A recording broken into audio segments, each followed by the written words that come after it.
Date, dine and dash. Warning. Some audiences may find this content disturbing. View at your own discretion.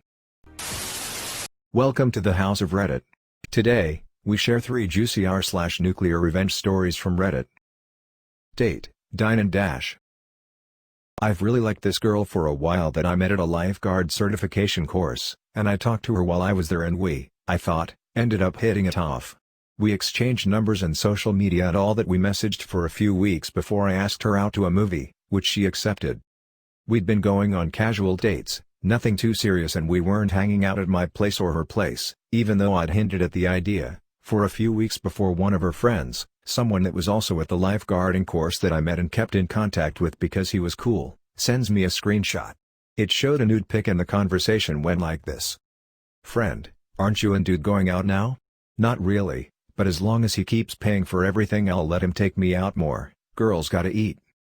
He said he felt bad for me because I was nice and that she does this often to other dudes. After seeing this, I asked her to go on a nice date with me to a hibachi grill restaurant. $20 to $40 plates and premium desserts are served here. I got the most expensive thing they had and so did she. We both got fancy ice cream and multiple refills on drinks. I complimented her a lot and smiled consistently, before getting up to go to the bathroom and leaving. I was her ride.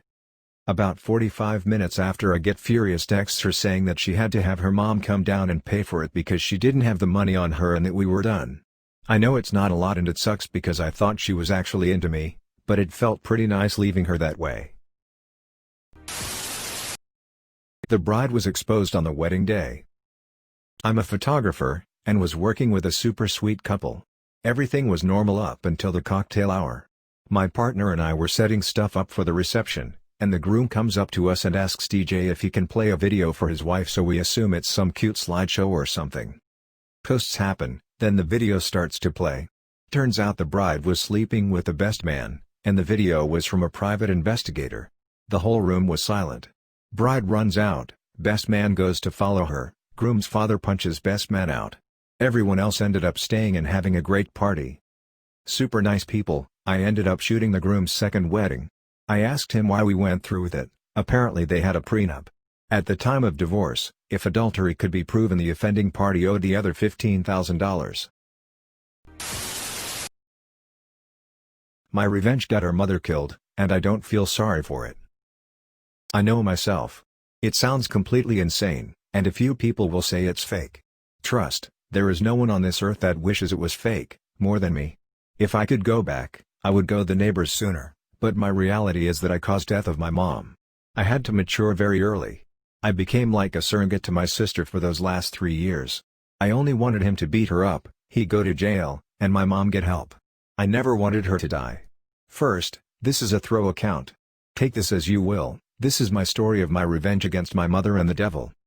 First, our father passed away 4 years before all this started. Car crash. Maybe our lives would have been better, if he didn't die that day. Also, before I get into this, one thing you should know is, before this man came into our lives, our mother was amazing. She was loving, supportive, and put us above everything. But she would soon replace us with her new man and her new meth habit. When I was around 9 and my little sister is 7, our mom started dating this man, let's call him Pos. Pos was tall and weighed 250 pounds. He had oily, brown hair and face filled with sores. I didn't like him from the start. He made me uncomfortable to say the least. A few months after they started dating, Pos moved into our house. Everything was okay for the first weeks, I guess.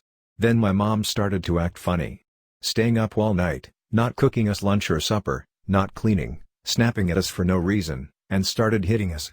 Our lives had been turned upside down by this man so quickly. Then one night he came into my bedroom, held me down and did things to me I'd rather not to say.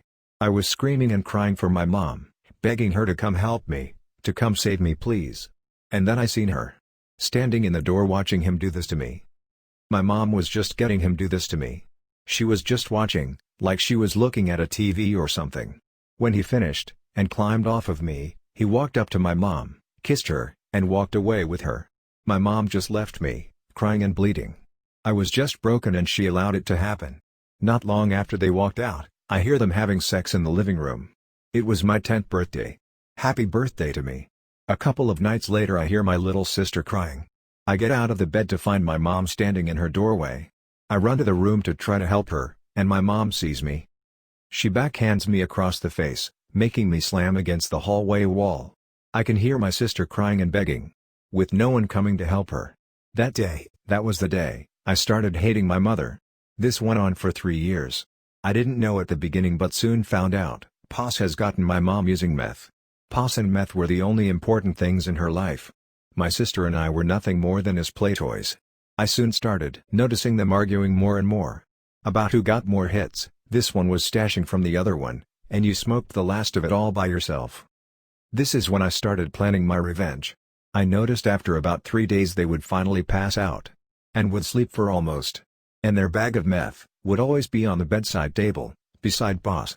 I know most would ask, why didn't you call the police, or child welfare? Because jail wasn't enough. He might has done the most horrible things with us, but she betrayed us. She turned her back on us. And I wanted revenge and wanted her to suffer like we had. So every chance I got I would move the bag, just at first. Make it look tampered with. Then I started taking it from the bag and placing some on my mom's table. These things alone cause a lot of fighting. They started getting physical. I would rather keep my sister and I out of sight when this went on. And they never lasted long. Well, I continued to do this over a couple of months, taking more and more, flushing it, or dropping it down the sink. Until the last day. The last day I took the whole bag. It was a good amount, they had just re-up like they would say. I flushed the whole bag. And locked my sister and I in my room, and quietly prayed that they didn't realize it was me. I am not sure how long after I did this, that everything started. But we had watched like 3 Disney movies before they finally woke up. And then I heard him start yelling about his missing bag. The yelling got louder and more intense, then I heard the breaking of objects. It was starting to getting bad now. I hear my mom go from angry to scared.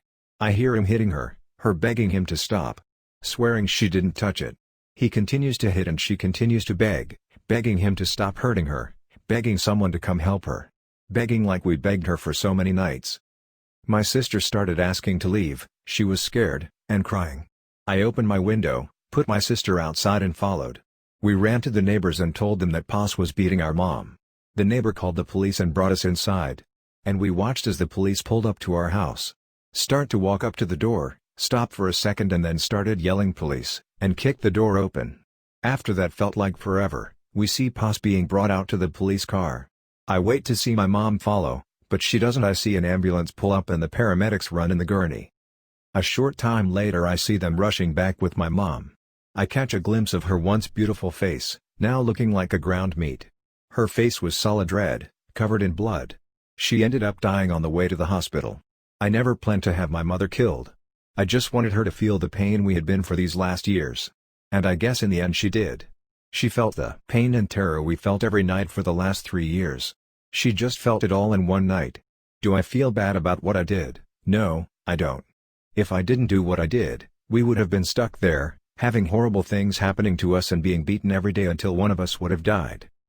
Pos have convicted of second-degree murder, possession of drug paraphernalia. I flushed the actual drugs, and 23 counts of aggravated rape and 17 counts of aggravated rape against a person under 12 years of age. That last one is death sentence where this all happened. We moved a few states over, to be with our dad's parents. We hadn't seen them in almost 4 years and for the first time in a long time, we actually felt safe. My sister, still to this day doesn't know what I did. Doesn't know I played a big part in our mom's death. And since we never talk about either of them, it never comes up. We are both happily married now. I have 3 children, she has 2. Both of us are active members of our PTA. No one looking at us today would ever guess the hell we went through. Or what I did to get us out of it. If you enjoyed this video, please be sure to like, comment, and subscribe. If you have any suggestions for future videos, please let us know in the comments below. Turn on the notifications to know when we post new videos. Thank you for coming to the House of Reddit.